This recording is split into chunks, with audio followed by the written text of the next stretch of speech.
The prince insulted the maid in Arabic and froze when she answered in fluent Arabic. Before we begin this beautiful period romance story, tell me in the comments where you're listening from. I love knowing where you're joining me from. Granada stirred before dawn, its courtyards humming with the nervous rhythm of servants preparing for the arrival of foreign nobility. Zahira moved among them with quiet speed, her steps light, her focus sharp. She had carried trays, folded linens, and polished copper bowls since sunrise, slipping through the palace like a shadow. No one looked twice at her. That was how she preferred it. But the morning shifted the instant the North African delegation entered the gates. A ripple of whispers spread through the servants' hall as word traveled. The prince had arrived. Prince Omar ibn Rashid, known for his temper, his education, and his ability to silence entire rooms with a single look. Zahira felt none of the excitement the others shared. She only prayed she would not cross his path. The palace was large, the staff countless. She could work behind the scenes, unseen. Yet fate had a habit of stepping directly in her way. She had just reached the main courtyard with a tall clay jar balanced in her arms when the delegation approached from the opposite side. Advisors in embroidered robes trailed behind the prince.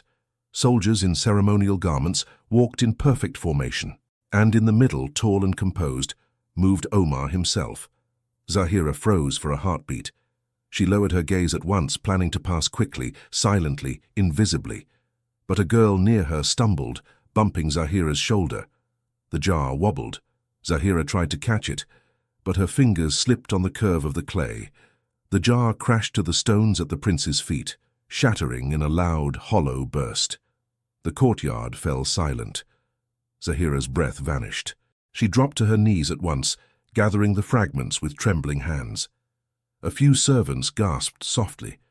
A supervisor hissed her name under his breath, already bracing for consequences.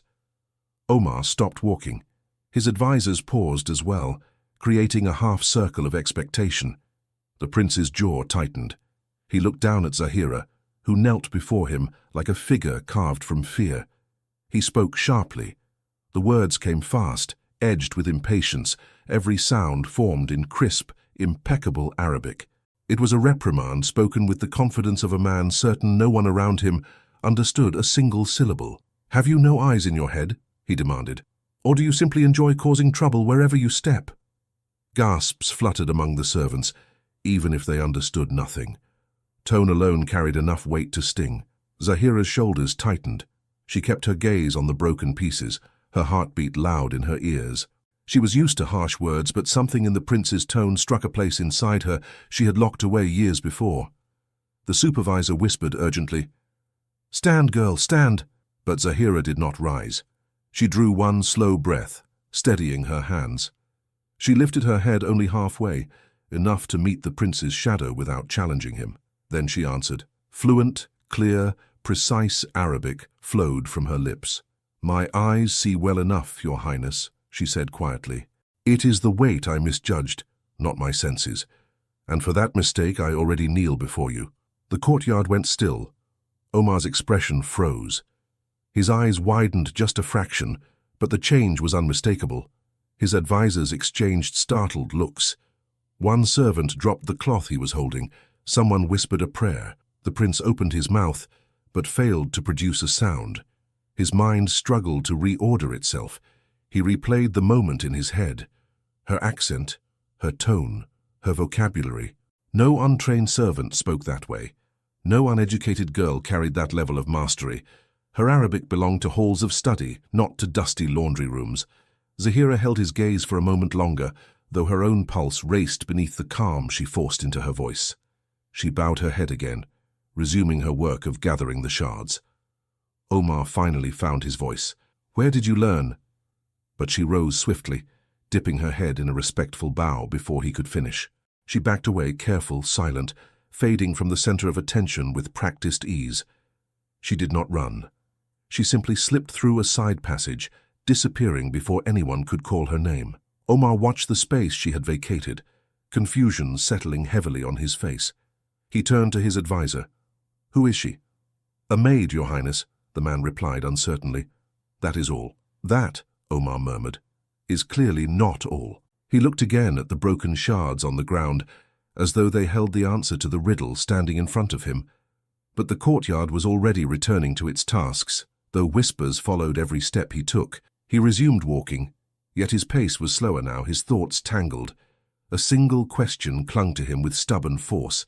How had a maid, just a maid, spoken Arabic, as though raised among scholars? Zahira hurried through the servants' wing, her breath still unsteady. She locked herself briefly inside the laundry room, leaning against the wall. Her hands shook. She pressed her palms together, trying to quiet the memories rushing to the surface. She had not meant to reveal herself. She had promised she would stay silent, stay small, stay invisible. But old wounds had sharp edges, and the prince's insult had touched them without mercy. She closed her eyes for a moment. Her father's voice seemed to whisper from the past, gentle and steady. Knowledge is a lantern. Hide it too long, and its flame grows restless. A soft knock came at the door. Zahira straightened at once. "Zahira?" a young maid called. "The supervisor wants you. They say the prince asked about you." Zahira's heart thudded painfully. "I'll come in a moment," she answered, steadying her tone. The footsteps faded. She breathed deeply, pressing a hand to her chest. Her world had shifted in a single moment. Someone had finally noticed the part of herself she had buried. Omar, meanwhile, spent the morning distracted. During the welcoming ceremony, he kept glancing toward the servants' wing. He listened half-heartedly to political introductions, his thoughts drifting to a pair of steady eyes and a voice too refined for the role assigned to her. He asked 2 more servants if they knew the girl's family. Neither could answer. One shrugged helplessly. The other whispered, "She arrived after the winter storms. No one knows much." Those words unsettled him even more. Late in the day, while his advisers reviewed documents in the council chamber, Omar stepped into the corridor alone. He knew he should not wander without escort, yet the question gnawed at him with growing irritation. He found a group of maids arranging table linens. "Where is the girl from this morning?" he asked in Spanish, touched by a foreign accent. They exchanged anxious glances. "Which girl, Your Highness?" one asked. "The one who dropped the jar." Still no answer. "The one who speaks Arabic," he added. All 3 maids went silent. We do not speak of her languages," one whispered. "It causes trouble." Omar frowned. "Why trouble?" But they only lowered their heads. He stepped back, frustration rising. The palace seemed full of secrets tied to a servant who should have had none. As evening neared, Zahira tried to keep her distance from the busier corridors, but every direction she turned, she sensed eyes following her. Soft whispers, quick glances, questions she could not afford to answer. She carried a basket of linens through a long hallway, intending to deliver them quickly, and return to the quieter corners of the palace. But her steps faltered when she heard a male voice around the corner, not loud, not angry, simply searching. "Have you seen her?" Omar asked someone. Zahira's spine stiffened. She moved silently, slipping behind a tapestry before he could turn. Her breath barely stirred the air.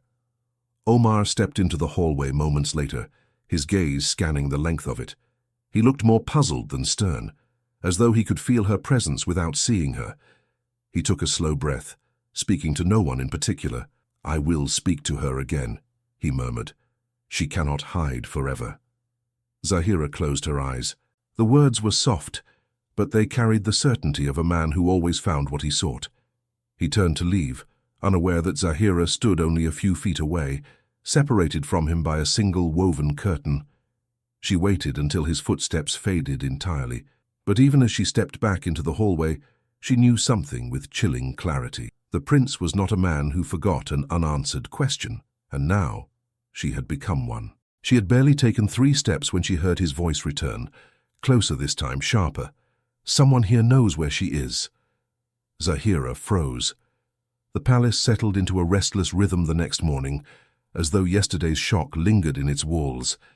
Zahira kept her head low while carrying folded sheets across the courtyard, hoping the busy movement of servants would hide her.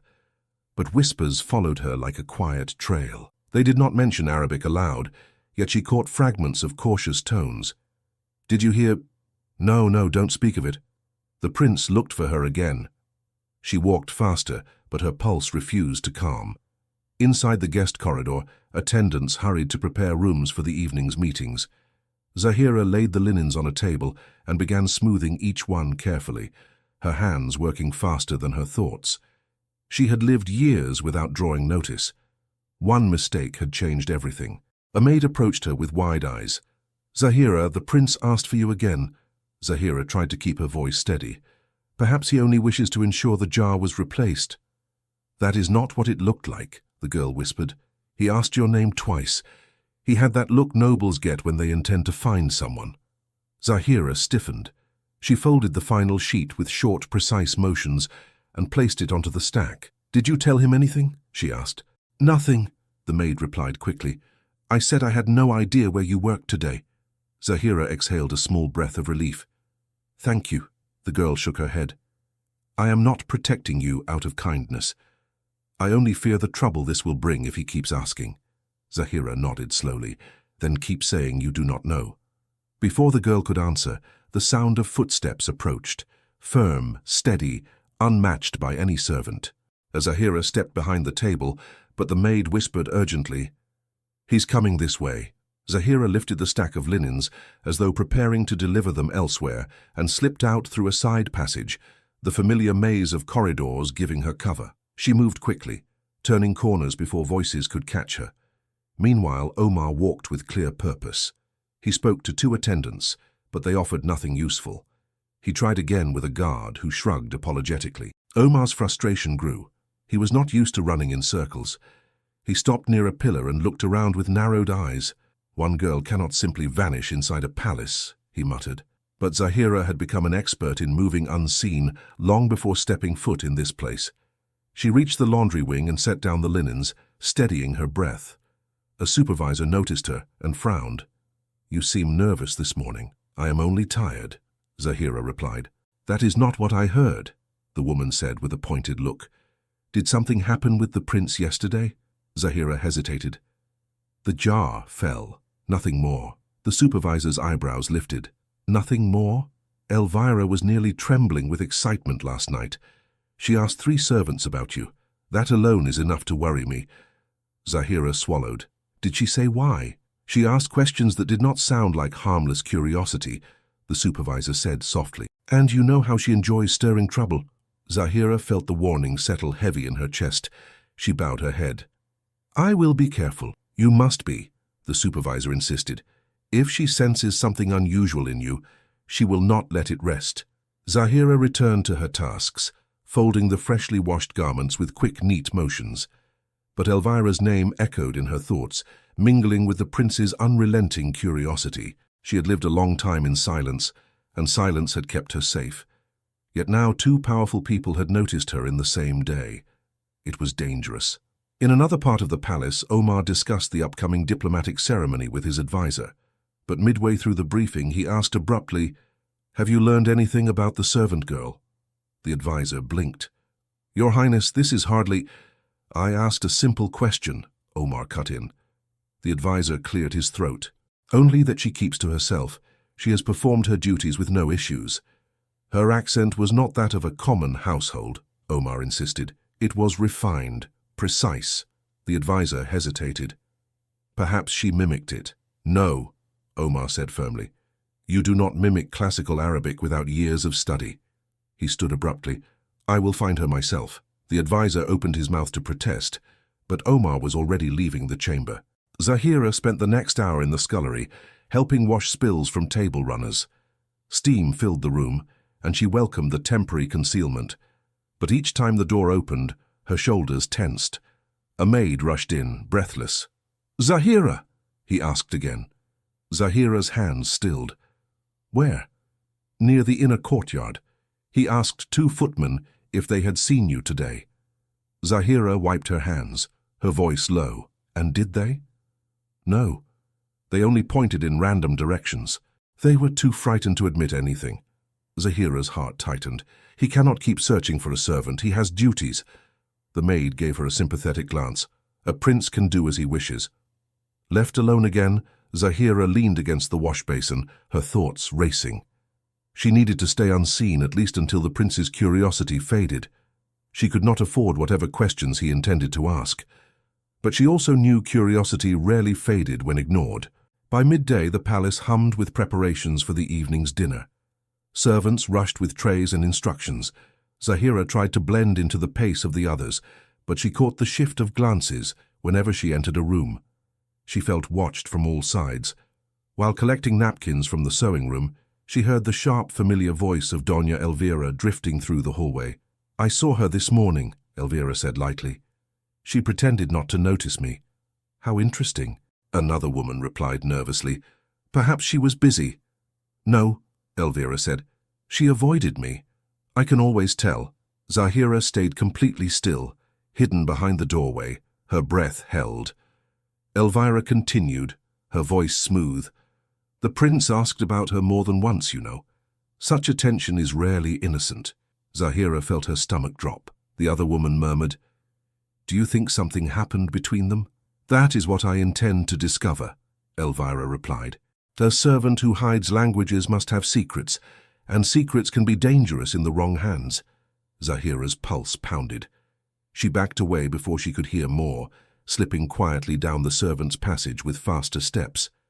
She reached a stairwell and sat on the lowest step, trying to steady her shaking breath. The palace felt smaller with each passing hour. Omar, meanwhile, circled the outer courtyard with impatient strides. He questioned a gardener, a gate attendant, even the older cook who rarely left her kitchen. Each person shook their head, their nervousness obvious.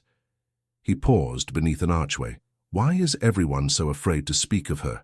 he asked softly, mostly to himself. His advisor approached from behind. "Your Highness, you risk unsettling the staff. They do not understand your interest."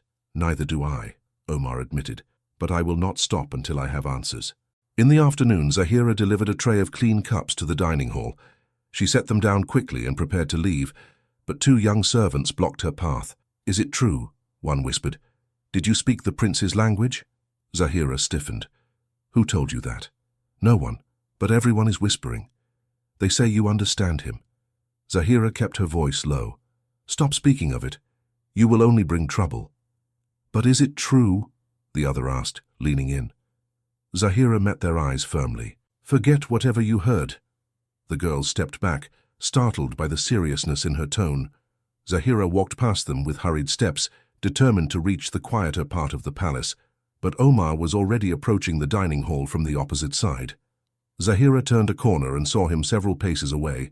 She froze for the briefest second, then stepped into the nearest doorway, an unused storage room. She pressed her back against the wall, breath tight. Omar paused at the intersection, as though sensing movement. He looked down the hall Zahira had just left, his gaze sharp. His attention lingered there long enough to make her pulse throb painfully. He took one slow step toward that corridor, then another. Zahira held her breath. A steward called for him from behind. Omar turned reluctantly. "Yes? The evening seating arrangements need your review, Your Highness." Omar exhaled, frustrated. "I will come shortly." The steward bowed and walked away. Omar glanced once more down the empty hall before turning aside. Zahira waited until his steps faded completely. Then she slipped out and hurried toward the servants' wing, her heart still pounding. She reached the small courtyard near the laundry house just as the sun began to lower. She allowed herself a brief moment of stillness, listening to the distant hum of preparation. But the moment did not last. Voices approached from the upper walkway above the courtyard. Zahira recognized one instantly. Elvira. "And if the prince seeks her again, he should be warned," Elvira said calmly. Zahira froze where she stood. Rumor carried through a palace faster than any messenger, and Zahira felt its weight the moment she stepped into the servants' hall. Every conversation softened when she approached. Every glance drifted quickly away. She pretended not to notice, but her heartbeat gave her away.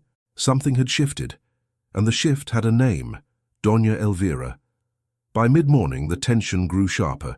Zahira fetched towels from the laundry, only to find two maids whispering with their heads close together. The moment she entered, they straightened and scattered. She continued folding, keeping her breathing even until one of them returned hesitantly. "Zahira," the girl said in a low voice, "Elvira asked about you again."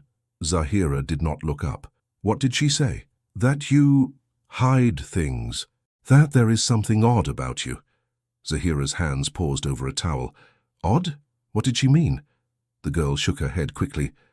I do not know, and I do not want to know. She stepped back. But be careful. When Elvira takes an interest in someone, it never ends well. The girl hurried away, leaving Zahira alone with the growing storm of unease. She set down the towel and closed her eyes for a brief second. She had survived worse than palace gossip, but palace gossip, guided by someone like Elvira, was not trivial. It was a weapon without a blade and therefore all the more dangerous. She finished her task and left the room early, hoping to escape the murmurs. But the corridor outside was no kinder.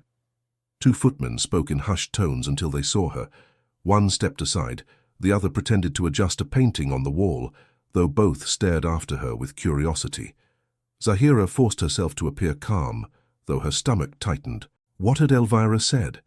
What had she guessed? And why was the noblewoman so quick to involve herself in the affairs of a maid? The only person who seemed as restless as she was moved on the opposite side of the palace. Prince Omar. He had asked 3 attendants about her since sunrise. One had shrugged helplessly, another had blushed and stammered. The last had recommended he ask the housekeeper. Omar had dismissed that idea immediately. The housekeeper, he suspected, would tell him nothing. By noon his patience was thinning. He entered the inner courtyard alone and spotted a gardener trimming a vine. You, Omar called gently. Have you seen the girl who dropped the jar yesterday? The gardener straightened quickly.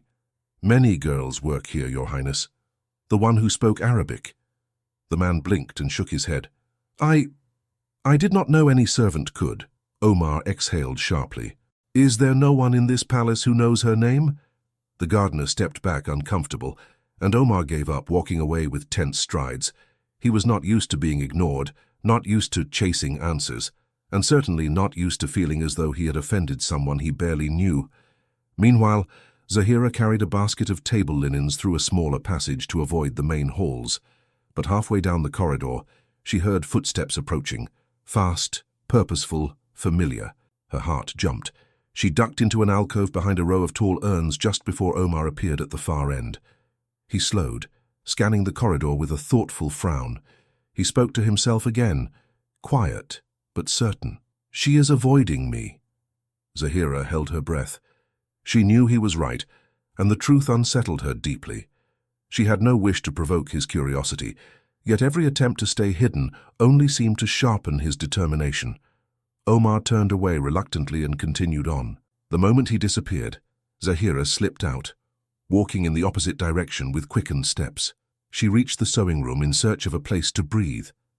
But Doña Elvira was already there. The noblewoman stood near the window, speaking to a seamstress, her tone light and sweet. Too sweet. Zahira immediately took a step back, but Elvira's gaze found her. Oh, Elvira said, smiling faintly. There you are. Zahira bowed her head. Good afternoon, my lady. Elvira dismissed the seamstress with a flick of her fingers. When the room was empty, she approached Zahira with unhurried steps. You have been elusive today. I have been working, my lady. Of course. Elvira studied her as though examining a curious artifact. Tell me something. How does a maid from Granada speak Arabic with such refinement? Zahira kept her features neutral. My parents taught me.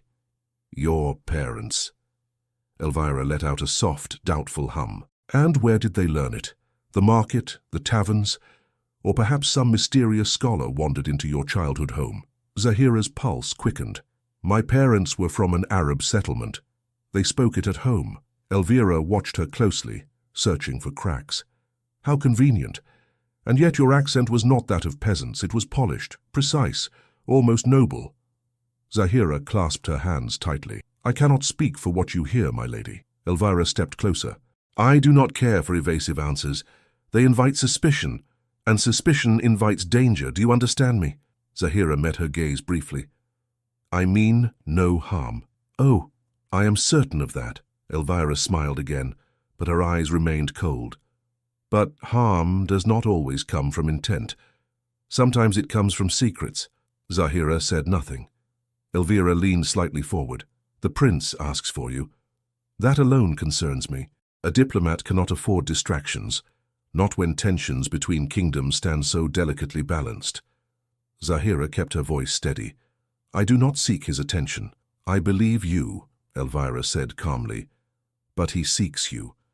And before he finds you, I intend to know precisely what he would be finding. She turned and walked toward the door.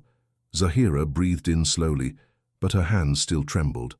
Elvira stopped at the threshold without looking back. Be careful, she said. Mystery is a luxury servants cannot afford. Then she left. Zahira stood motionless for several seconds. She had always feared the wrong kind of eyes falling upon her. Now two pairs had, the prince's and Elvira's. One was curious, the other was dangerous, and both threatened the fragile anonymity she had built. She forced herself to resume work. Staying still only invited more questions. She spent the next hour in the storage hall, sorting candles and polishing brass holders. But each creak in the corridor made her turn her head. Each shadow in the doorway tightened her breath. In the late afternoon, she stepped into the small garden near the servants' entrance to gather fresh herbs for the kitchen. The air carried the quiet hum of bees, and for a moment she allowed herself to breathe. But then she heard voices drifting from the upper walkway. The prince seeks her, Elvira said. Her tone was hushed, but sharp enough to cut through the rustling leaves. Zahira froze with her basket in hand. Elvira continued, He must be warned before he does something foolish. Another voice murmured uncertainly, Warned? About what? That girl hides something. I am certain of it. Zahira's chest tightened. A pause. Then the other voice asked, What danger could a maid pose? Elvira's answer came quietly, but with chilling certainty. A danger wrapped in silence is the most dangerous of all. Zahira felt the blood drain from her face. She stood unmoving among the rosemary plants, hearing every word as though Elvira whispered them beside her. The conversation faded as the two women walked away. Zahira stayed rooted to the spot, her heartbeat hammering. She knew Elvira's curiosity would not end here. It would grow, it would spread. And soon Zahira would no longer have the luxury of avoiding Omar's questions, because others would ask far crueler ones first. She clutched the basket tightly. Warned about what? Zahira spent the rest of the afternoon moving through the palace as if the walls themselves listened. She kept her steps soft, her face calm, her tasks precise. But inside, tension coiled tighter with every hour. Elvira's words haunted her. The prince's persistence shadowed her, and the palace, once a place where she blended easily into the flow of servants, now felt like a narrowing corridor with no exit. By dusk, the hallways glowed with the warm light of oil lamps. Servants hurried to prepare the small meeting chambers, laying fresh cloths and setting pitchers of cooled water. Zahira carried a stack of linens toward one such chamber, praying no one of importance would be inside. But when she reached the doorway, she stopped short. Prince Omar stood at the far table with two advisors reviewing scrolls. His presence filled the room even though he remained silent, arms crossed, brow furrowed. Zahira stepped back quickly, hoping to slip away unnoticed. But one advisor raised his head. There is the girl now, Your Highness. Omar turned at once. Zahira froze. Their eyes met across the distance, and the air seemed to tighten. She did the only thing she could. She lowered her gaze and bowed lightly, preparing to retreat. Stay, Omar said. His tone wasn't sharp, but it held enough authority to stop her mid-step. The advisors exchanged looks. One murmured something about reviewing documents elsewhere. Omar nodded without taking his eyes off Zahira. When the door closed behind them, the room felt too still. Zahira held the stack of linens close to her chest. Your Highness, I was only delivering these. I have searched for you all day, Omar interrupted quietly. Yet you slip away every time I approach. She kept her gaze on the floor. I did not mean to cause inconvenience. You meant to avoid me. She hesitated. You are a prince. I am a servant. I only wish to stay out of your path. That is not the truth, he said, stepping closer. But perhaps you intend to keep truths from me. Zahira's breath caught. I intend nothing harmful. Then answer one question. His voice softened, though his insistence did not. Who taught you Arabic, the way you speak it? Her heart pounded. She stared at a pattern in the stone floor, hoping the silence between them might end the conversation. But Omar waited. and she felt the weight of his patience like another presence in the room. He took another step toward her. "Your accent is not common. It is the accent of scholars, of families who value history and tradition. So I ask again, who taught you?" "My parents," she said quietly. Omar's eyes narrowed slightly. "I believe your parents spoke Arabic. That much is possible. But they did not teach you classical phrasing. They did not teach you the tone of someone who studied texts, not conversations. I know the difference." Zahira swallowed hard. "Language grows with practice. And where did you practice?" he pressed gently. She lifted her gaze just enough to meet his eyes, though only for a moment. "Not here." Omar exhaled. It wasn't frustration, it was realization. "You were educated," he murmured. "You received instruction. That is not something a servant hides without reason." Zahira tightened her grip on the linens. "My reasons are personal." "Personal," he repeated softly. "Yet somehow dangerous enough that you avoid my questions." Zahira took half a step back. "I do not wish to disrupt your duties, Your Highness." "You already have," he said. "I cannot lead negotiations while thinking only of the servant who answers like a scholar and then runs from me." The confession startled her more than anger would have. Omar noticed the reaction and straightened slightly. "I do not mean to frighten you. I mean only to understand you." "I do not wish to be understood," Zahira whispered. "Why not?" "Because understanding invites curiosity." Her eyes flickered toward the door, thinking of Elvira. "And curiosity invites questions I cannot answer." Omar studied her for a long moment, realizing there was fear beneath her composure. "Not of him, of someone else." "Who threatens you?" "No one," she said quickly. He stepped closer again. "Then why fear being known?" "Because once someone knows your story," Zahira said softly, "they can use it." The room fell silent. Omar nodded slowly, absorbing her words. "Have you hide because you survived something?" Her breath stilled. He didn't speak with accusation.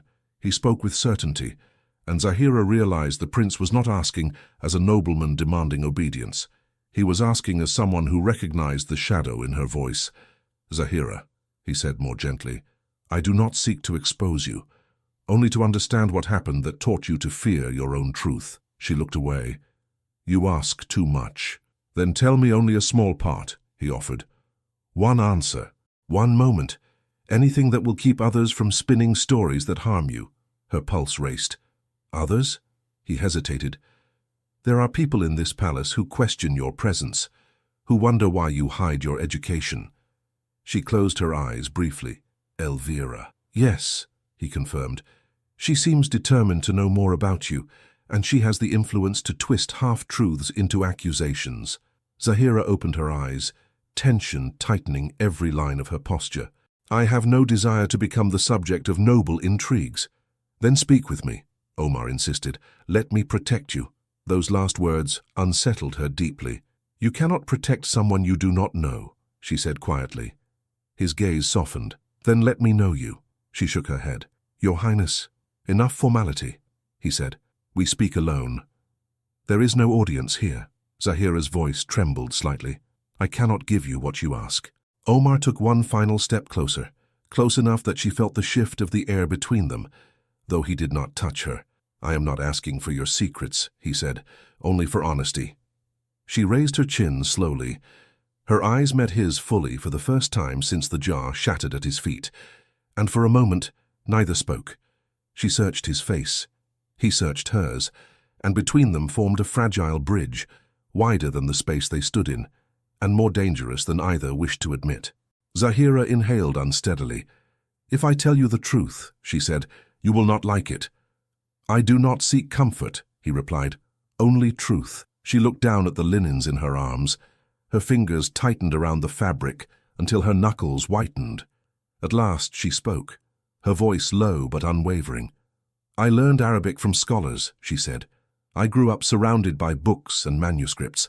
My family valued knowledge more than gold, and I lost everything that allowed me to speak the way I do."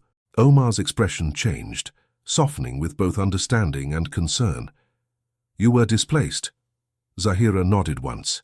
"And I do not wish that past dragged into the open by noble gossip." Omar's voice lowered. You should have told me this from the beginning. I did not trust you, she admitted. He accepted this with a quiet nod. Then start to trust me now. I cannot, she said. He lifted his chin slightly. Why? Her voice turned almost fragile. Because if the truth were known, it could cost more than you imagine. Omar stared at her, startled by the depth in her tone. Cost what? But Zahira stepped back, the distance immediate and intentional. I have said enough, she whispered. And before Omar could reach for another question, she turned and walked away, leaving him alone in the dim chamber, staring after her with a confusion that stirred into something heavier, sharper, impossible to ignore. Her final words echoed through him long after she disappeared. If the truth were known, it could cost more than you imagine. The palace woke early, humming with preparations for the diplomatic meetings to come, yet Prince Omar barely heard the bustle around him. Zahira's final words from the previous evening clung to him like a thread he could not snap. If the truth were known, it could cost more than you imagine. He replayed them again and again as he met with his advisors in a smaller council chamber. Scrolls lay open before him, maps spread across the table. But instead of discussing trade routes and political greetings, he found himself staring at the inked lines as if they were written in a language he had never learned. His advisor cleared his throat politely. Your Highness, if we delay the review much longer, the embassy from Cordoba may take offense. Omar blinked and forced himself upright. Yes, continue. The advisor frowned but kept speaking. He opened a leather pouch containing documents the palace archivist had sent, old agreements, ancestral letters, copied treaties. A few had frayed edges that suggested they had been retrieved from the palace's deeper shelves. As Omar sifted through them, something unusual caught his eye. A loose parchment tucked between two heavy scrolls. The page looked different, its ink darker, its script more elegant than the clumsy handwriting found in most administrative documents. Omar lifted it gently. This page, what is it? The advisor came closer. A misplaced fragment, perhaps. The archivist said some papers were found tucked together in the wrong folio. Omar examined the delicate lines of Arabic across the page. The handwriting was beautiful, balanced, precise, controlled. The script leaned slightly to the right, every letter shaped with the precision of someone trained to copy manuscripts with honor and care. It was the handwriting of someone educated, someone who understood the art of preserving knowledge. Someone like Zahira. At the bottom corner of the page, barely visible in the faded ink, was a tiny initial. Z. Omar's breath stilled. Where was this found? He asked sharply. The advisor straightened. Among the palace's old storage chests. It must have been tucked inside years ago. Omar looked again at the initial, then at the careful script. He had seen handwriting like this only once before, on the servants' roster in the laundry house. Zahira's signature had been small and humble, but the strokes were the same. He folded the page slowly. Leave me a moment. The advisor hesitated. Your Highness, alone. The advisor bowed and withdrew from the room. When the door shut, Omar rested both hands on the table and stared at the parchment with a growing sense of clarity. This was not a coincidence. Zahira had lived among manuscripts once. She had admitted as much the night before. But she had said nothing about having copied them. Nothing about the level of education her handwriting clearly revealed. Why had she hidden that detail? And how had this page, bearing her initial, ended up in the palace archives? Omar folded the parchment carefully and tucked it into his inner coat. He left the council room with determined steps, ignoring the advisors who called after him. He had questions, and he would no longer accept half answers. Zahira, meanwhile, was in the laundry hall sorting freshly dried linens. Her supervisor hovered nearby, giving her strained glances that Zahira pretended not to notice. The air felt heavy, as if everyone sensed a storm forming somewhere in the palace. A young maid entered, carrying a tray of towels. She approached Zahira hesitantly. I heard the prince looking for you again, she whispered. Twice. Zahira's hands paused over a folded sheet. What did he say? Only that he had something important to ask you. The girl bit her lip. He didn't sound angry, more like determined. Zahira closed her eyes for a moment. Thank you. I don't understand why he insists on speaking to you, the girl murmured. You barely said anything to him. Zahira offered a small, weary smile. Sometimes very little can say too much. The girl left and Zahira returned to her work, though her thoughts seemed louder than the rustle of linens around her. She knew Omar would come, perhaps today, perhaps in the next hour.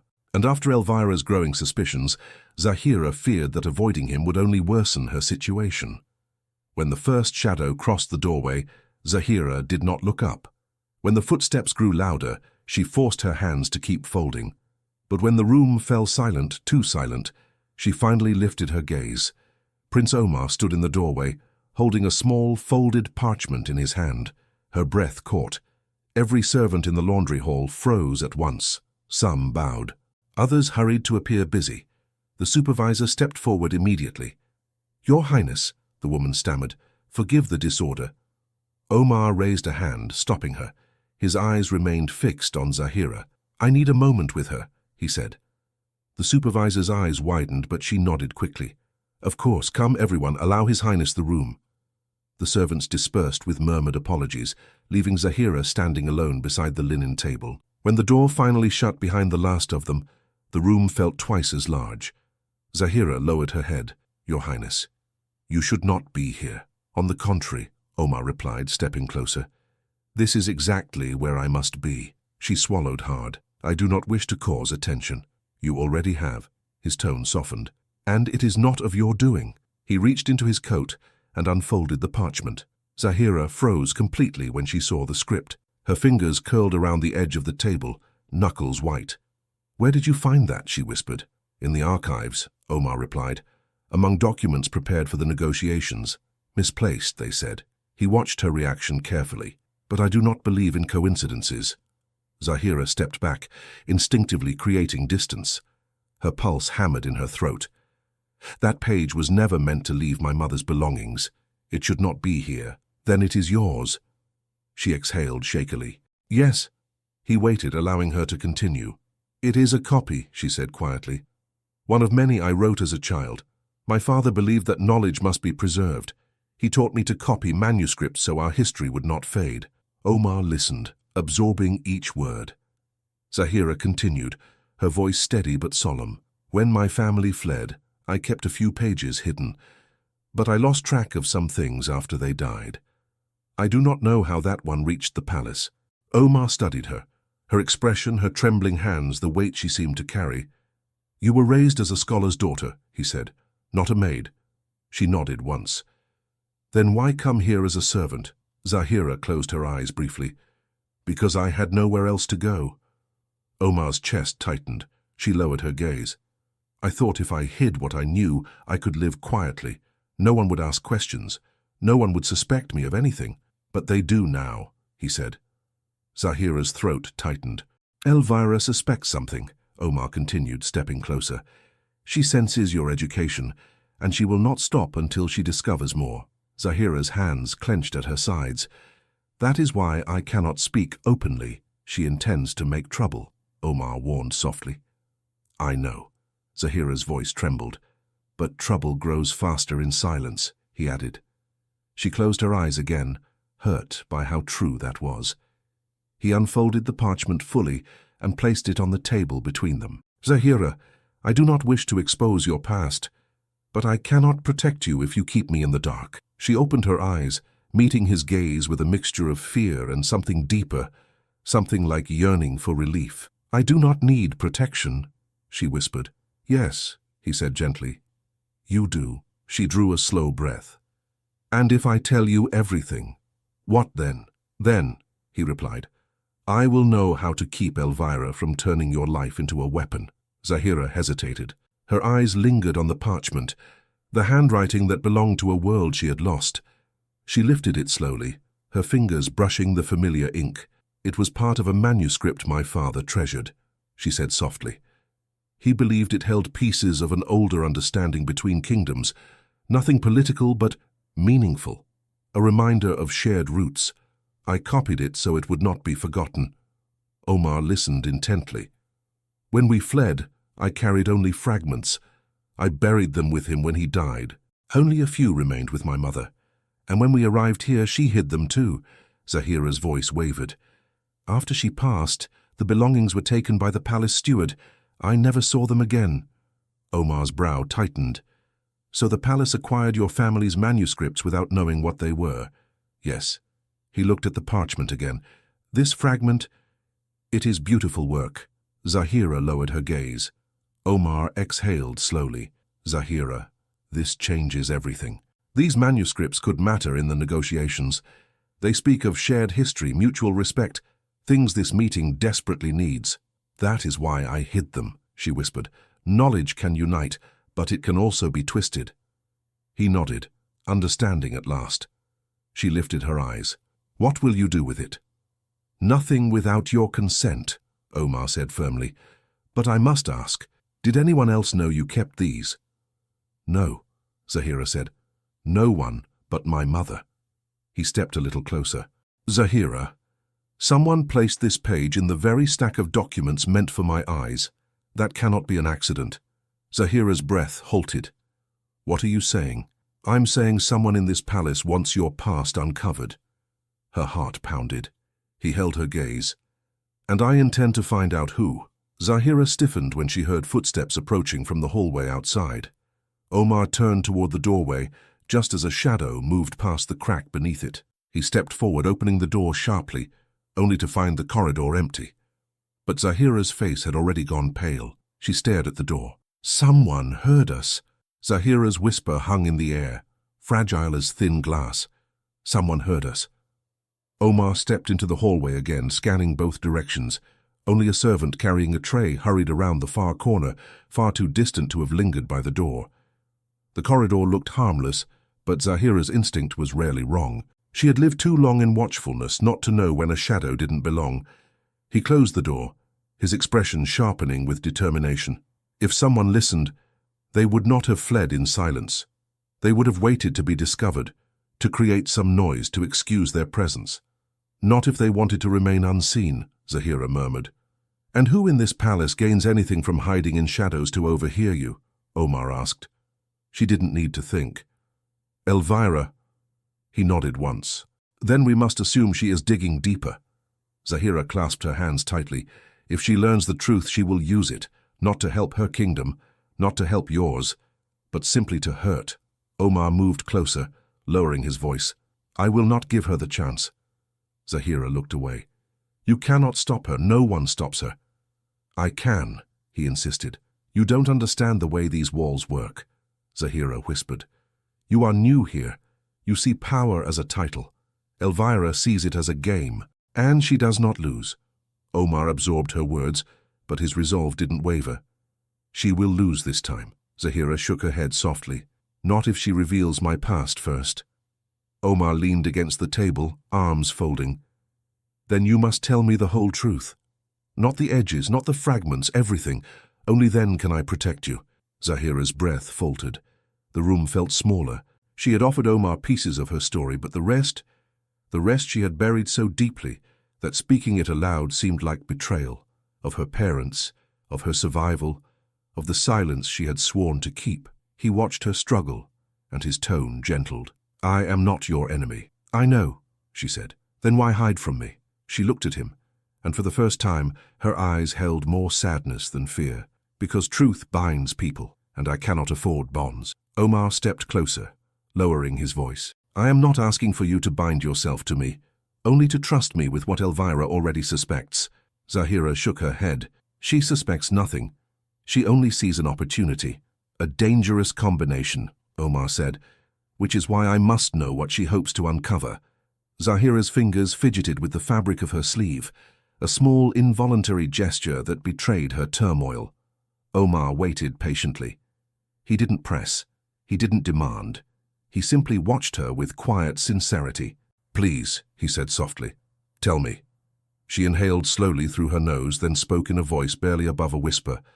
My father served as a scholar to a regional council near the coast. He wrote treaties, preserved histories, interpreted older agreements no one else could read. He believed diplomacy depended on stories, shared stories, and he carried many of them. Omar nodded quietly, urging her to continue. When conflict reached our region, my father refused to choose sides. He only tried to preserve the documents, the histories, the records. Her throat tightened. He believed losing knowledge was worse than losing land. Omar's gaze softened. A brave belief. A foolish one, Zahira whispered, because those who wanted power cared nothing for stories. They only cared for silence. Omar caught the shift in her tone. What happened to your family? Zahira drew a deep breath, steadying herself. I was 12 when the fighting began. My father hid the manuscripts in small fragments, sending them with trusted friends, scattering them so no one person held too much knowledge. He taught me to copy his most precious writings in case he could not keep the originals safe. She looked down at her hands. I copied that page, she said, gesturing to the fragment resting on the table. And others, all with the intention that someone, anyone, might keep the past alive. Omar listened closely. When the unrest grew worse, we fled, she continued. My mother carried what little she could. My father stayed behind to protect the remaining records. Her voice strained. He never returned. Omar felt a heaviness settle in his chest. Zahira swallowed, trying to remain composed. After he disappeared, my mother and I arrived in Granada with nothing but a few fragments hidden among our clothing. She took work where she could. I helped her. When she fell ill, I cared for her. After she died, the palace steward took our belongings to assess what could be sold or used.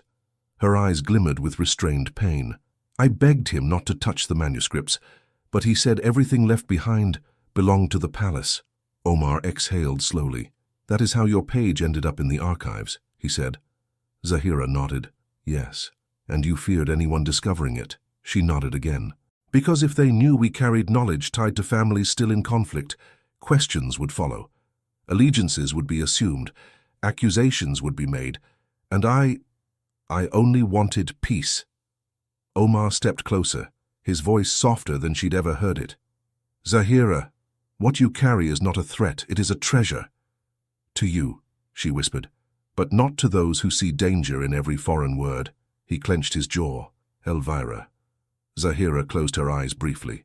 She will twist this. She will claim I hid political ties. She will say my knowledge is a threat. Omar shook his head. Not if I speak first. You cannot defend me, Zahira insisted. Not without exposing everything. Then expose it with my support. She looked at him sharply. And risk your own position? Your negotiations? Your name? If protecting you jeopardizes all that, he said, then I must question the value of the things I am here to achieve. Zahira stared at him, stunned. Omar held her gaze firmly. But before she could gather words, heavy footsteps approached, stopping directly outside the door. Zahira stiffened. Omar turned toward the hallway. Whoever is there, show yourself. Silence answered. Zahira shook her head urgently. Please, don't draw more attention. Omar ignored the warning and opened the door quickly. A junior footman stood frozen in the hall, eyes wide as if caught stealing treasure. Were you listening? Omar demanded. The boy shook his head rapidly. No, Your Highness. I only came to deliver a message. Omar stepped forward, narrowing his eyes. To whom? To you, sir, the boy stammered. Lady Elvira asks for your presence in the main salon at once. She said the matter concerns diplomatic integrity. Zahira felt the blood drain from her face. Omar noticed. What does she know? He asked the boy sharply. I do not know, Your Highness.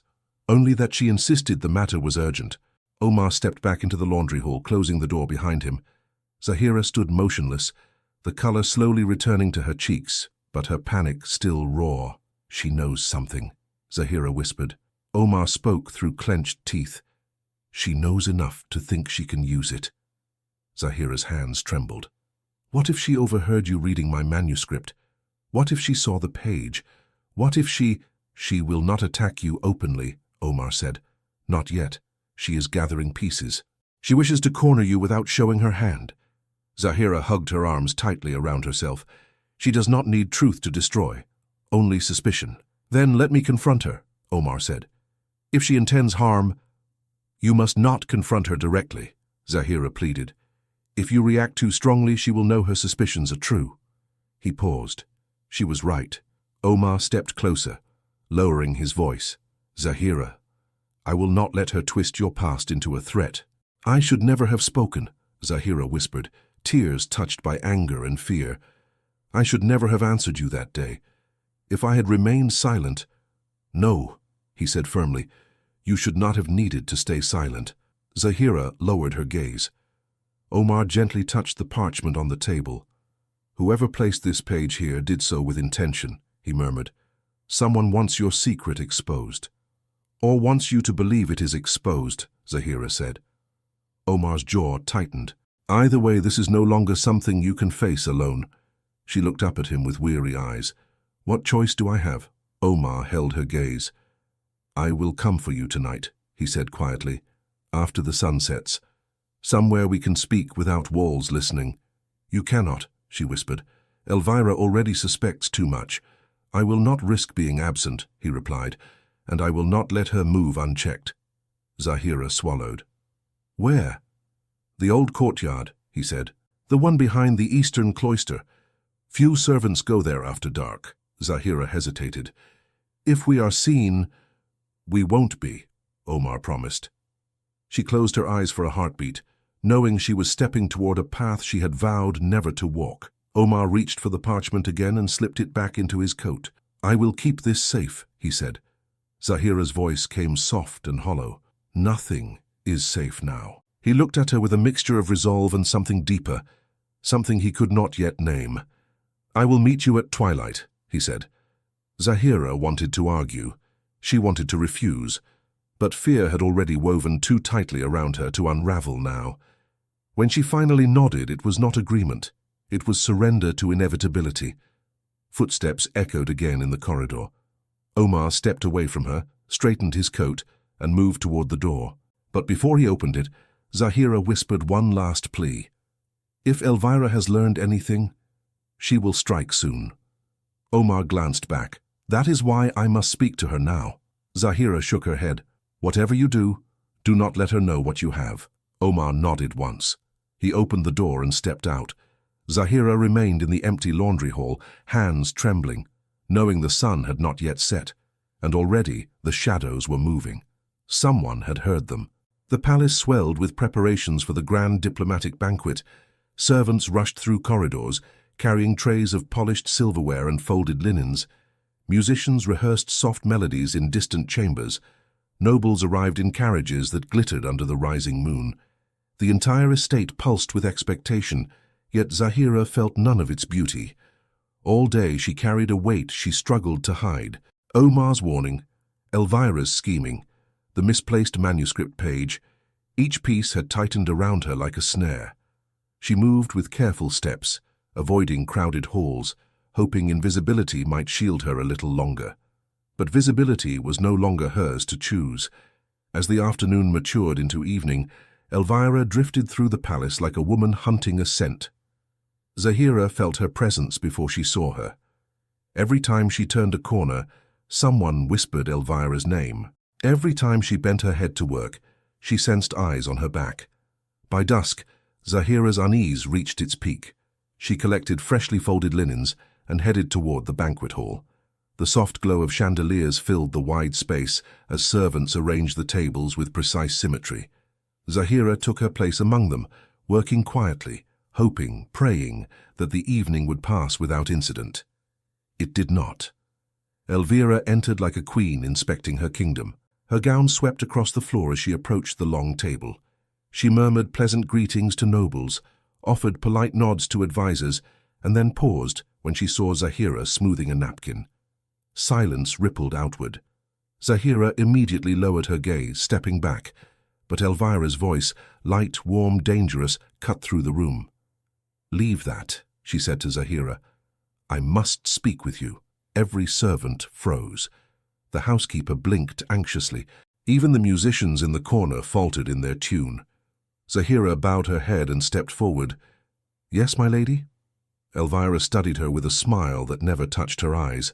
"It seems some peculiar matters have reached my attention." Zahira forced her expression to remain neutral. "I do not understand." "You will," Elvira said softly. She lifted her voice just enough for nearby nobles to hear, without seeming intentional. "You see, I recently discovered that one of the palace maids has been keeping secrets, important ones." Zahira's breath tightened. The room leaned closer. Elvira continued, Imagine my surprise when I learned a servant, humble, untrained, unknown, has knowledge far beyond her station. Languages, for example. A whisper traveled across the hall like wind through reeds. Zahira straightened her back, though her hands trembled. "My lady, whatever you heard." "I heard," Elvira interrupted, "that you spoke to the prince in fluent Arabic, classical Arabic." She smiled thinly. "Almost as though you were raised among scholars." Several nobles exchanged startled glances. Servants looked away. Zahira felt the floor sway slightly beneath her feet. "My lady," Zahira said, forcing her voice to remain steady. "My family spoke—" "Ah, families," Elvira said. "Always the perfect excuse." Zahira's eyes burned, but she kept her composure. "I mean no disrespect, but whatever knowledge I possess, I did not give you permission to possess knowledge," Elvira said gently, as if correcting a child. "You are a servant. Your duties do not require understanding foreign tongues, let alone those reserved for councils and ancient texts." A nobleman nearby murmured, "Ancient texts?" Elvira's smile widened. "Yes, that is what concerns me most." She stepped closer to Zahira, her voice silk-wrapped steel. "I discovered something else today, something quite unsettling." The room quieted further, as though holding its breath. "A page," Elvira said, "written in Arabic script, beautifully copied, found among diplomatic documents." She raised her brows. "And signed only with the letter Z." Zahira's lungs froze. Few things could have humiliated her more than this moment. Her private past torn open before nobles who saw servants as shadows, her dignity pinned beneath Elvira's polished boot. "My lady," Zahira whispered, "you misunderstand." "I understand perfectly," Elvira said. "You have been hiding your education, your connections, your knowledge." Her voice sharpened. "What I do not understand is why." Nobles murmured louder now. Servants stepped back, distancing themselves from Zahira as though she carried a curse. The housekeeper finally stepped forward, her voice strained. "My lady, Zahira has served faithfully. She is no threat." Elvira shot her a cool look. "Blind loyalty does not erase suspicion." Zahira swallowed the rising ache in her throat. She looked at the nobles' faces, curiosity, judgment, mistrust. She saw the servants' fear, their desire not to be associated with her. She felt the humiliation settle deep in her skin, cold and sharp. "My lady," Zahira said softly, "I have harmed no one." Elvira tilted her head.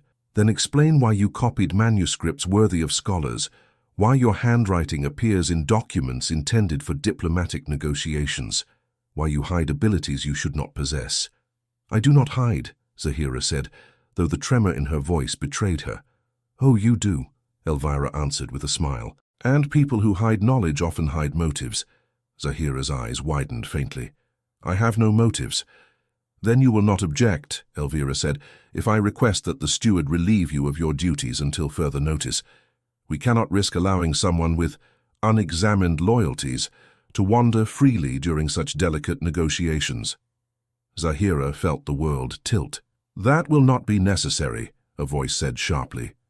The room turned. Prince Omar stood in the doorway. Conversation died. Servants froze. Zahira's breath caught in her throat. He walked forward with measured steps, his expression composed, but eyes dark with contained fire. Elvira's smile faltered for the first time. "Your Highness," she said sweetly, "forgive the interruption. I was merely protecting the integrity of tonight's banquet." "By publicly shaming a servant?" Omar asked calmly. "A servant whose only crime is speaking a language you do not understand?" Elvira stiffened. "You do not grasp the significance." "On the contrary," Omar cut in, "I grasp it completely." Zahira dared not breathe. He continued, "You accuse her of hiding knowledge, yet knowledge is not a crime, nor is dignity, nor is intelligence." Elvira's lips thinned. "You defend her rather fiercely, Your Highness." "I defend justice fiercely," he answered. Several nobles murmured in approval, sensing tension worth watching. Elvira stepped closer to Omar. "Your Highness, you forget that political risk is not always visible. A servant with secret education—" Secret only because people like you punish anyone who rises above the limits you set, Omar replied. A ripple of shock spread through the hall. Elvira's cheeks colored. You presume much. I presume only that Zahira deserves the same respect you demand for yourself, Omar said. Silence followed. Then Omar turned slightly, addressing the nearby steward. She will not be removed from her duties. She will not be questioned, and she certainly will not be humiliated further. The steward nodded quickly. Yes, Your Highness. Elvira's eyes burned with cold fury. She smiled, slow, calculated. Very well, if that is your wish. But something in her voice made Zahira's stomach clench. Elvira lowered her head politely, but her eyes never left Zahira's face. I simply hope, she said softly, that your trust is not misplaced. Zahira's breath slowed. Omar stepped closer to her, too close for propriety but too distant for comfort. He murmured, Are you all right? She nodded once, though faintly. But before either could move, the doors to the banquet hall opened wider, and nobles poured in, their voices rising in anticipation of the evening's ceremony. The commotion separated them like a tide pulling back suddenly from the shore. Servants resumed their work in rushed movements. Omar was swept into the flow of diplomats waiting to greet him, and Zahira found herself standing alone in the center of the hall, eyes lowered, cheeks burning. Not from anger, but from humiliation so deep it seemed to carve itself into her bones. Whispers rose like smoke around her. Is she dangerous? Why did she hide it? How long has she lied? She backed away slowly, then turned, escaping toward the servants' wing. Her chest tightened with every step, but when she reached the quiet corridor behind the laundry hall, she stopped abruptly. Her small sleeping space, her tiny refuge, stood empty. Her few belongings had been removed, neatly folded, carefully placed, waiting for her on the floor, as if someone expected her to leave, as if someone believed she no longer belonged. Zahira closed her eyes, her breath breaking. Then she heard a soft sound behind her, footsteps approaching from the shadows. Zahira turned sharply, her breath catching in her throat. Someone stepped out of the shadows of the dim corridor. For an instant she feared Elvira had followed her, but it was not Elvira. It was Omar. He had slipped away from the banquet the moment he noticed she had vanished. Now, in the narrow passage lit only by a single lantern, he looked different, no longer the composed prince balancing diplomacy and duty, but a man carrying the weight of another's suffering on his shoulders. He saw the small pile of Zahira's belongings on the floor. His expression darkened. Who did this? Zahira knelt quickly, gathering her things with trembling hands. It doesn't matter. It matters to me, he said. She did not look at him. I should not have stayed in the main hall. My presence only caused trouble. No, he insisted. Elvira caused trouble, not you. Zahira shook her head. Everyone saw. Everyone heard. They will believe what she says. She has the voice. I am only a servant. Omar stepped closer. You are not only anything. Zahira swallowed hard and kept folding her few garments into a small bundle. A worn scarf slipped from her hands, one her mother had embroidered long ago, and she paused, staring at it as though it were the last piece of herself she could not hide. Zahira, he said softly, why were your things removed? She stood slowly, the bundle clutched against her chest. Someone thought I should be prepared, in case I was dismissed. A sharp breath escaped him. You are not dismissed. But I might be, she whispered. You won't be. You cannot promise that, she said, her voice breaking. Not after what happened tonight. Omar exhaled, fighting the urge to track down every servant in the palace until he knew who had moved her belongings. But he forced calm into his tone. Come, not here, we need privacy. No, she said quickly. If anyone sees, they will see nothing, he interrupted firmly. The banquet hall keeps all eyes occupied. We won't be missed. She hesitated, torn between fear and the part of her that needed to understand why the past she had kept buried for years was now clawing its way into the light. Omar extended a hand, not touching her, merely offering direction. Please, he said. Her heart pounded. She nodded. They walked through side corridors without speaking, their footsteps soft against the old stone. The palace felt different now, vast, echoing, heavy with secrets whispered behind closed doors. They reached a small unused courtyard hidden behind a cloister of arches. Moonlight washed the stones in silver, and a faint breeze moved through the air like a sigh. Zahira stopped beneath the archway, clutching her belongings. Omar turned to face her. Tonight was wrong, cruel. What Elvira did... She only said what others already thought, Zahira murmured. No, she shaped their thoughts. His jaw tightened, and I allowed her the space to do it. Zahira shook her head. You defended me, more than anyone ever has. I did too little, he said. He stepped closer, leaving barely a breath of space between them. Seeing her like this, hurt, cornered, carrying burdens she never should have borne, stirred something fierce inside him. Tell me everything, he said quietly. Not because I demand it, but because I need to protect you from what comes next. She tightened her arms around her bundle. I already told you, more than I ever told anyone. I need the rest, he said. I need to understand why you believed your knowledge could destroy you. Zahira lowered her gaze, because it already destroyed everything else. He waited. She finally spoke, her voice low but steady.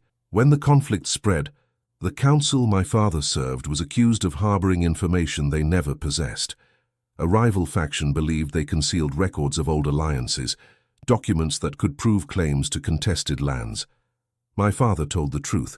He held nothing. They didn't believe him. Omar's breath stilled. He hid the manuscripts he had preserved, cultural writings, histories, poetry, nothing political, but they wanted something else, something that never existed. Zahira's fingers dug into the fabric she held. They took him. They demanded he surrender what he did not have. They kept him until he vanished. And those who blamed him turned their eyes to us. Omar stepped closer, his voice gentle. You fled. We had no choice, she said. We walked for days, weeks. My mother was weak, but we reached the coast, then Granada. She took work as a seamstress. I helped her. We tried to be invisible. Omar closed his eyes briefly, imagining a girl barely past childhood carrying a legacy she never asked for. When she died, Zahira whispered, I begged the steward to let me keep her things. But servants have no rights over their belongings once the debt of room and food is counted. He should never have taken them, Omar said, his voice tight. She looked up at him. But he did. And the fragments of my father's work, the pieces I kept hidden so no one could twist them, were scattered through the palace.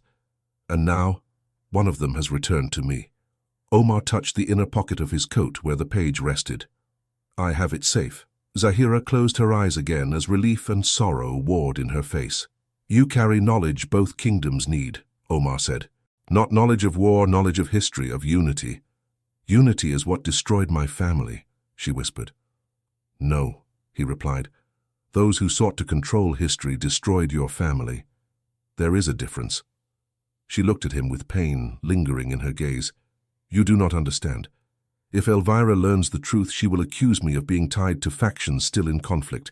She will say I hid alliances. She will say I carried dangerous history. I will not allow it, he said. You cannot stop the whispers, but I can stop them from becoming weapons, he replied. Zahira stepped back, shaking her head. You don't know how fast lies spread. You don't know how easily people believe them. I know, he said quietly, which is why I must speak before she does. Zahira's eyes widened in fear. No, if you speak of me, of my past, you will give her the proof she wants. She will twist your words until I am condemned. I will not condemn you, he said. But she will, Zahira insisted. Omar stared at her, struggling between duty and something deeper, something that kept pulling him toward her no matter how far she stepped back. What do you want me to do? He asked. I want you to stay away, she said softly. The words struck him, unexpected and sharp. Stay away? He repeated. Yes, she said. If you continue to defend me, she will use it against you, and against me. I cannot survive another accusation. Omar drew closer again, unable to accept her retreat. You would rather stand alone than let me help you. I'm used to standing alone, she said. It is safer. For whom? He asked. For you, she whispered. Omar exhaled slowly, the answer cutting deeper than she knew. Zahira, he said, I cannot protect you from afar. You cannot protect me at all, she said. No one can. He held her gaze, something fierce stirring behind his calm exterior. "Then let me try." She shook her head, tears burning behind her eyes. "Trying will cost you, and I will not be the reason you lose anything." He stepped forward, voice roughened by urgency. "Then let me lose something." She looked at him, stunned. Omar swallowed hard. "I cannot watch you be destroyed by lies when I know the truth." Zahira opened her mouth to speak, but the sound of a door slamming echoed across the courtyard. Both turned sharply. Elvira stood by the cloister arch, her posture composed, her expression unreadable. The lantern behind her cast long shadows across the stones. She had heard something, perhaps too much, and she was smiling. Elvira stepped fully into the courtyard, the rustle of her gown breaking the silence that had fallen between Zahira and Omar.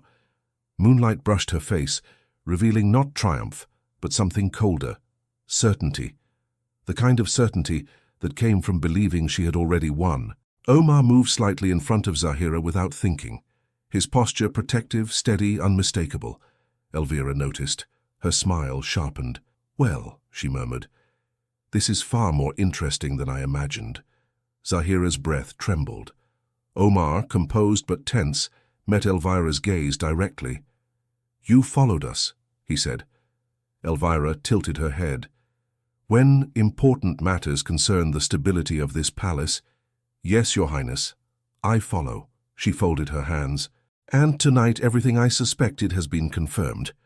Zahira stepped forward, though fear tightened her voice. "My lady, please." No, speak," Elvira said. "I am curious to hear how you plan to explain what I just witnessed." Omar cut in. "You witnessed nothing improper." "Improper," Elvira echoed. "Perhaps not, but unusual? Suspicious?" "Certainly." She glanced at Zahira. "A prince meeting a servant in secret. A servant who conveniently carries knowledge from conflicted lands. A servant whose handwriting appears on diplomatic manuscripts. A servant whose belongings are already packed for departure." Zahira flinched. Elvira spread her hands lightly. "Tell me, Your Highness, are these coincidences, or evidence of dangerous deceit?" "Enough," Omar said. "On the contrary," Elvira replied, "Granada deserves clarity." Her eyes moved back to Zahira. "You may hide behind humble posture, but you weave a complicated web, and webs are rarely innocent." Zahira lowered her gaze. "I hide nothing." Elvira gave a soft, disbelieving laugh. "You hide everything, and you expect us to believe you pose no threat." She turned to Omar. "You have defended her without knowing who she truly is." "I know enough," he said. "Do you?" Elvira stepped closer. "Because from where I stand, she is a danger to these negotiations." Zahira took a step back, voice shaking. "I do not wish to harm anyone." "That is precisely the line suspicious people use," Elvira said softly. Omar's eyes hardened. "You accuse her of treachery with no evidence." "I accuse her of deception," Elvira replied, "and that is evidence enough. A servant with hidden education, secret documents, ties to scholars in a contested region, and the ear of a foreign prince, that is not harmless." Zahira felt the humiliation rise again, like it had in the banquet hall, sharp, burning, uninvited. But this time she lifted her chin. "My knowledge is not political. My family preserved culture, not conflict." Elvira's smile faded. "Then why hide it?" "Because people like you twist truth into threat," Zahira whispered. Omar looked at her with a flicker of surprise and pride. Elvira's voice sharpened. "Did you hear that, Your Highness? She speaks as though she understands politics better than her betters. This is exactly why servants must remain in their place." Omar moved forward, his expression resolute. "Lady Elvira, your suspicions end tonight." "Oh?" she asked lightly. "You intend to stop me?" "I intend," Omar said firmly, "to ensure no innocent person suffers because of your ego or your envy." Her eyes flashed. "Envy?" "Yes," he said. "Because she commands a dignity you cannot crush, no matter how you try." Elvira's silence lasted a moment too long. When she finally spoke, her voice was cold. "You forget your position, Your Highness. As a guest in this palace, your voice carries influence, not authority." But Omar did not waver. Then I will use every bit of influence I have. Zahira tugged softly at his sleeve, alarmed. Please, do not provoke her. Elvira looked almost pleased by Zahira's fear. You see, even she knows her fate depends on the goodwill of others. Omar stepped back beside Zahira, his tone steady. Her fate depends on truth. And tonight, I will speak it. Elvira's brows arched. I look forward to hearing this truth. Omar drew a calm breath. Zahira's knowledge comes from her father, a scholar who preserved cultural manuscripts during times of unrest. What she carries is not political leverage. It is history, heritage, nothing more. And you believe her? Elvira asked. I do, he answered. Zahira looked down, her throat tight. Elvira circled slowly, examining them as though assessing pieces on a chessboard. Even if what you say is true, her presence still poses risk. People fear what they do not understand, and she has already become a source of unrest. Not because of her, Omar countered. Because of you. Elvira turned sharply. I protect Granada. You protect your pride, he said. Zahira flinched, expecting Elvira to erupt in fury. But instead the noblewoman smiled faintly as though amused. You are young, Your Highness, she said, and youth often mistakes defiance for bravery. Omar stood his ground. And age often mistakes cruelty for wisdom. Something in Elvira's expression cracked, just briefly. An old wound, perhaps, or simply wounded pride. She exhaled slowly. Very well. Believe what you wish. But tomorrow, when the council gathers, I will not remain silent. They will know that this girl hides a foreign education and connections she never declared, and they will decide if she remains here. Zahira's breath stopped. My lady, please. Elvira raised a hand.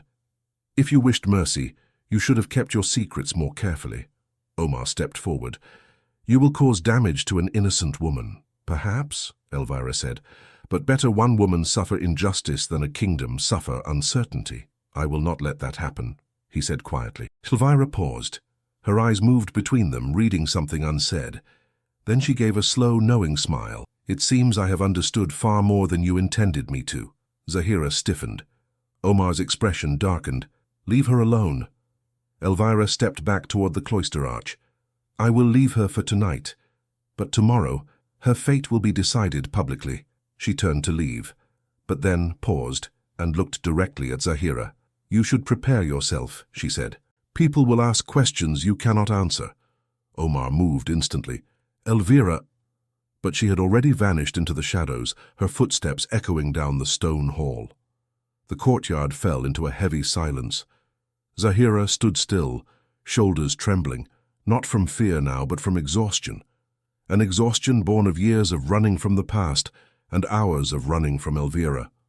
Omar approached her gently. She will not succeed. She will, Zahira whispered. People listen to her. They trust her voice more than mine. Then I will speak louder, he said. You cannot. Zahira shook her head.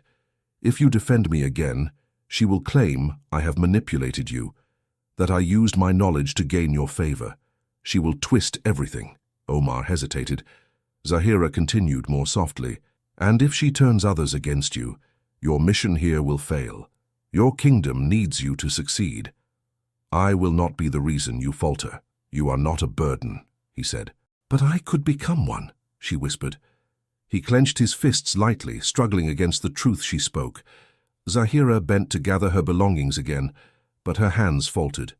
Omar knelt beside her without a word and helped her pick up the scarf, the folded garments, the little wooden comb she treasured. When everything was gathered, Zahira held the bundle tightly, her breathing uneven. You should return to the banquet, she whispered. I cannot leave you like this, he said. You must, she insisted. He rose slowly. Zahira, she stood as well, facing him. Her eyes were calm now, too calm, as though she had accepted a sentence she had not yet heard. I will face whatever comes tomorrow, she said. You will not face it alone, he replied. She shook her head. You cannot stand beside me in front of them. It will ruin you. Let it, he said. Her breath caught. Do not say that. I mean it. She looked away, fighting tears she didn't want him to see. Please. For both our sakes, do not risk yourself again. Omar's chest tightened. I cannot stop caring. Her eyes lifted with quiet anguish. But you must. He stared at her, unable to form an answer. Slowly she stepped back, not pushing him away, but preparing herself for what the morning would bring. Zahira had been humiliated, stripped of safety, exposed to suspicion, but she refused to let Omar suffer because of her. And despite everything, a strange calm settled over her. Elvira had done her worst. Now Zahira would endure whatever came next. Omar remained silent, but something in his expression shifted, like a vow forming behind his eyes. He would not abandon her. He would not step aside. And tomorrow, he would challenge whatever judgment awaited Zahira, even if she begged him not to. He stood with her in the quiet courtyard, the moonlight casting long shadows around them, and neither spoke. The night held its breath, knowing tomorrow would change everything. The palace awakened with a tension that felt almost audible. The council meeting had been announced at dawn, earlier than expected, earlier than necessary. Nobles hurried through the corridors in hurried clusters. Advisors sharpened their arguments like blades. Servants carried trays with nervous hands. Everyone sensed something was about to break. Zahira dressed quietly in her small corner of the servants' quarters. Someone had returned her belongings during the night, perhaps out of guilt, perhaps out of fear of the prince's reaction, but the gesture did nothing to ease her heart. She braided her hair with steady fingers. The motions calmed her. It was her mother's way, order in the face of chaos, beauty in the face of endings. She stepped out into the corridor, clutching her scarf, ready to walk toward whatever awaited her. But Omar was waiting first. He stood near the servants' wing, a place no prince should linger. His posture was rigid, his expression carved with determination. When he saw her, the tension in his shoulders eased just slightly. "You weren't at breakfast," he said. "I was not hungry," she replied. He studied her face. "You didn't sleep. Neither did you." He allowed a small exhale of truth to escape. Then he stepped closer, lowering his voice. "I must speak today." "You must not," she said immediately. "I begged you, and I refused your plea," he interrupted gently. "I cannot remain silent while they tear you apart with false suspicions." She held his gaze, her voice soft with fear. "If they think we are connected, they will destroy us both." "Then let them try," he said. She closed her eyes briefly. "Omar," but he touched her arm lightly, stopping her words. "Zahira, you have lived your entire life losing things. Your father, your home, your mother, your name. I will not let you lose more because others fear your light." His hand slipped from her arm before propriety could break between them. Zahira's throat tightened. "You deserve to stand," he said, "not shrink." Zahira looked at him with an ache that felt too large for her chest. "I do not know how to stand anymore." "Then borrow my strength," he whispered. Her breath caught, but before she could answer, a steward appeared at the end of the corridor. "Your Highness," he said with a bow, "the council is assembling."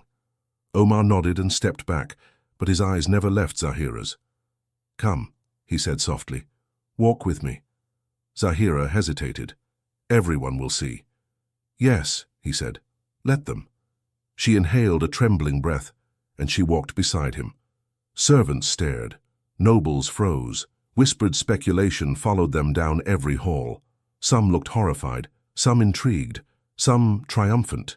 But Zahira walked with her chin lifted, because walking beside Omar felt like finding a place she had never known she wanted. When they reached the council chamber, Omar paused outside the large double doors. "Stay behind me," he murmured. "But stay," she nodded. He pushed the doors open. The room fell silent. Nobles sat along a long, curved table, arranged in tiers according to rank. Advisors stood near tall windows. Elvira stood near the center, perfectly poised, her expression smooth and self-satisfied. But even she froze when she saw Zahira enter beside Omar. A ripple of shock traveled through the chamber. "Your Highness," the head counselor said, rising from his seat. "What is the meaning of this?"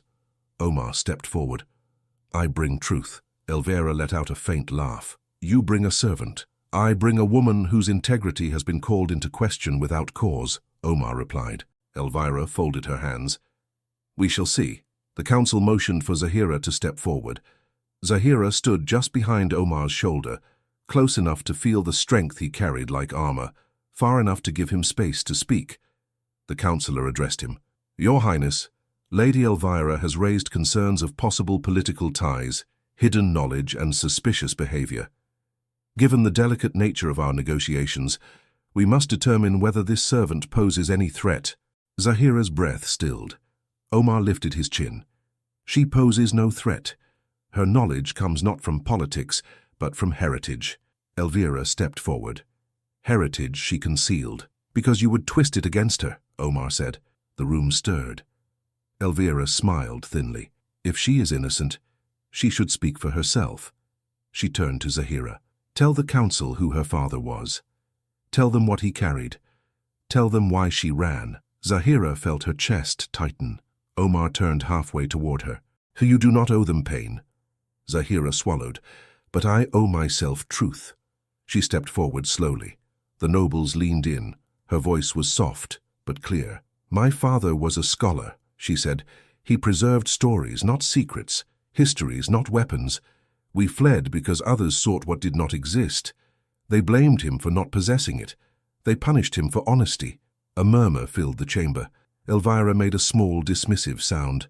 Touching, but irrelevant. Is it? Zahira asked. When the very manuscripts my father protected speak of unity between our cultures, when they show we share more than we divide. The council leaned forward, intrigued. Omar stepped beside her again.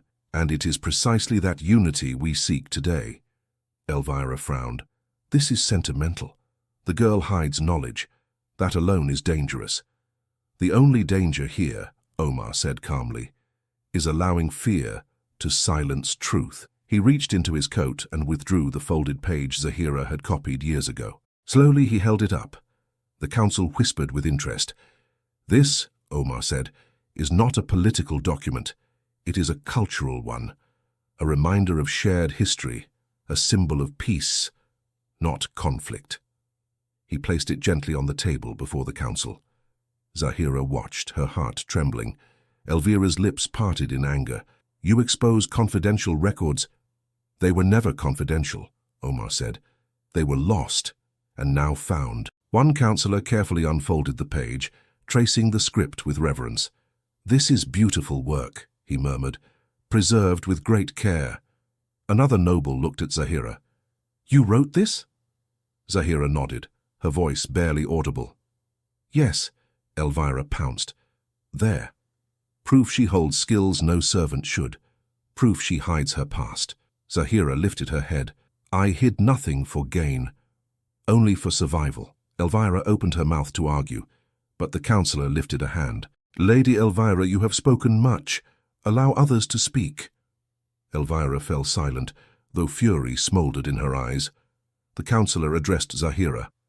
Child, what you endured should not condemn you. Zahira blinked rapidly, the words striking her with unexpected gentleness. Another councillor stood. If anything, it honors us to have someone among us who preserved such heritage. Zahira's breath shuddered. Several nobles nodded in agreement. Elvira paled. Omar stepped forward. I ask that Zahira be restored to her duties, her name cleared and her dignity returned. The head councillor nodded slowly. So it shall be. A ripple of approval moved through the room. Elvira stiffened.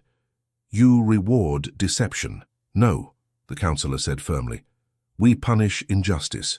Elvira stared at Zahira, hatred sharp and cold, but she bowed stiffly to the council and stepped back. Omar released a quiet breath. Zahira stood still, hardly believing she had not been condemned. Her hands trembled at her sides. The council dismissed them with warm praise and wishes for peace. One councillor even bowed slightly to Zahira as she passed. She barely felt her feet. Outside the chamber, the corridor stretched before them like a calm shoreline after a storm.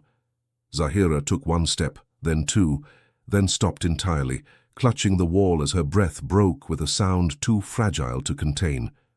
Omar was beside her in an instant. Zahira, he murmured, look at me. She turned with tears in her eyes.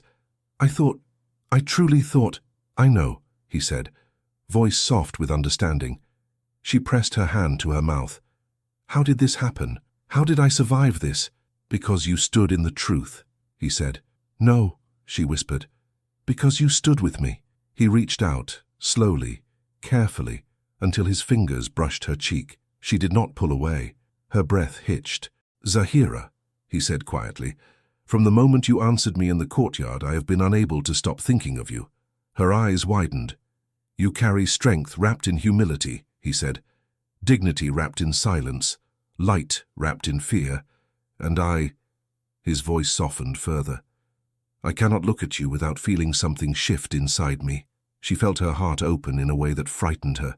"Omar," she whispered, "you must not—" "I must," he said. His hand cupped her cheek more fully now, and Zahira trembled, not from fear but from the overwhelming tenderness of it. "You asked me last night not to risk myself," he said. "But today I realize something else. Protecting you is not a risk. It is a calling." Her breath broke again. "Why me?" "Because destiny led me to you," he said. "Because every challenge we faced pulled me closer to you. Because I admire you. Because I respect you. Because I—" He stopped himself. She looked up at him, tears on her lashes. "Say it." He stepped closer, their foreheads nearly touching. "I care for you more deeply than I have ever cared for anyone." Zahira's voice trembled. "I am a servant." "You are the woman who changed me," he replied. She closed her eyes, letting the truth sink into her skin like warmth after a long winter. He took both her hands gently. "Zahira, I wish to build a life with you, one where you are not hidden, one where your past is honored, one where your knowledge becomes a bridge between our worlds." She shook her head slightly, overwhelmed. "You speak of what cannot be." "It can," he said, "if you choose it." She hesitated, her heart racing. "But your kingdom will welcome the woman I choose," he said firmly. She drew in a small breath. "And the palace will learn that love does not bend to rank." Her eyes widened. "Love," she echoed softly. He nodded, letting his thumb brush her hand in a gesture so tender it made her chest ache. "Yes," he whispered. "Love." Zahira felt something inside her finally loosen, fear melting into relief, sorrow melting into hope, isolation melting into warmth. "Omar," she whispered, "I never thought I would belong anywhere again." "You belong with me," he said. And then, in the quiet of the corridor, where they had faced judgment, he drew her close. Zahira felt her heart rise to meet his. He did not kiss her, not yet, not here, but he held her as one holds something precious, and she rested against him with a peace she had not felt since childhood. When they stepped apart, he took her hand and pressed it gently to his chest. "If you will have me," he said, "my kingdom will be yours." Zahira felt tears fall freely now, but they were tears of release, not fear. "I choose you," she whispered. "I choose you freely." Omar's eyes softened with joy. He lifted her hand and held it between both of his, reverent and steady. "Then we begin our future today," he said. She nodded, unable to speak. He guided her back toward the courtyard where everything had changed, where he had once insulted her, where she had stunned him with truth, where shadows had listened, where fear had grown, and where courage had awakened. Now, beneath the drifting petals of early spring and the soft echo of distant music, their new life began with quiet certainty and the warmth of joined hands. And Zahira realized she was no longer alone, not in her story, not in her future, not in her heart.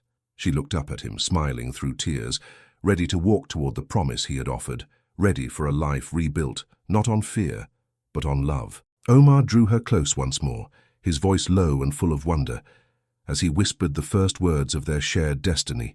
"Come with me, Zahira. Our future awaits." Thank you so much for listening to this story all the way to the end. We hope it moved you as much as it moved us while telling it. We'd love to hear your thoughts. Leave us a comment telling us where you're listening from and what you liked the most. Rate this story from 0 to 10. What score would you give it? If you enjoyed this story, don't forget to subscribe to the channel and leave a like as a show of support. That really motivates us to keep creating and sharing more stories full of emotion and life lessons. And before we go, we want to remind you that an exciting and heartwarming story recommendation will appear on the final screen. If you'd like to enjoy it, just click on the video. Thank you once again for being here, and we'll see you in the next story.